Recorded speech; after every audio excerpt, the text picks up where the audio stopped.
Carbon monoxide is a colorless, odorless gas produced by burning material containing carbon. You can't see it, smell it, or taste it, but carbon monoxide can kill you.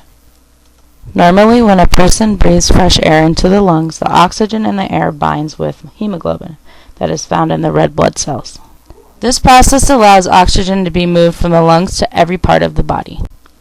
When the oxygen-hemoglobin complex reaches a muscle where it is needed, the oxygen is released.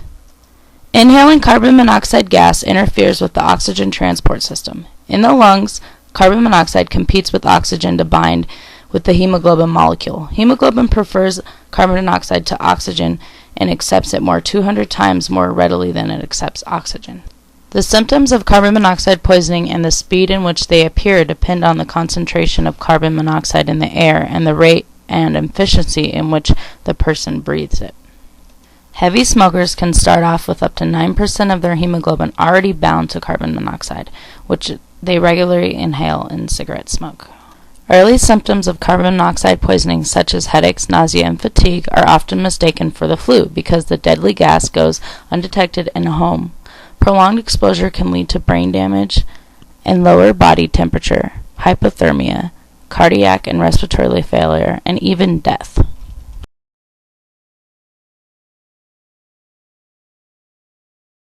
In some cases, the skin, mucous membranes, and nails of a person with carbon monoxide poisoning are cherry red and bright pink. Because the color change does not always occur, it is an unreliable symptom. Concrete confirmation of carbon monoxide poisoning comes from a carboxyhemoglobin test. This blood test measures the amount of carbon monoxide that is bound to the hemoglobin in the body.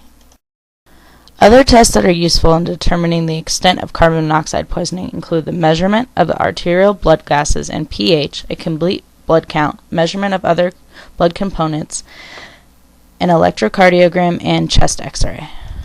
Immediate treatment for carbon monoxide poisoning is to remove the victim from the source of carbon monoxide gas into fresh air. If the victim is not breathing, perform CPR. Depending on the severity of the poisoning, 100% oxygen may be given to the victim with a tight-fitting mask as soon as it is available. In severe cases of carbon monoxide poisoning, individuals are given hyperbaric oxygen therapy. This treatment involves placing a person in a chamber in which the person breathes 100% oxygen at the pressure of more than 1 atmosphere. The increased pressure forces more oxygen into the blood.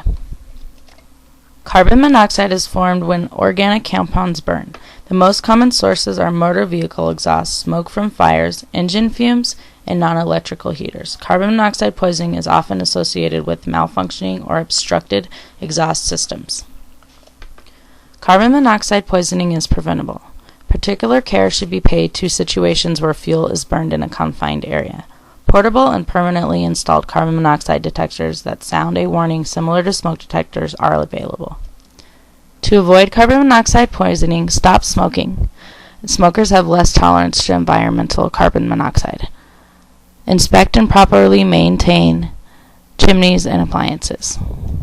Do not use a gas oven or stove to heat the home. Do not burn charcoal indoors. Do not leave cars or trucks running inside the garage. Carbon monoxide is the leading cause of accidental poisoning deaths in America.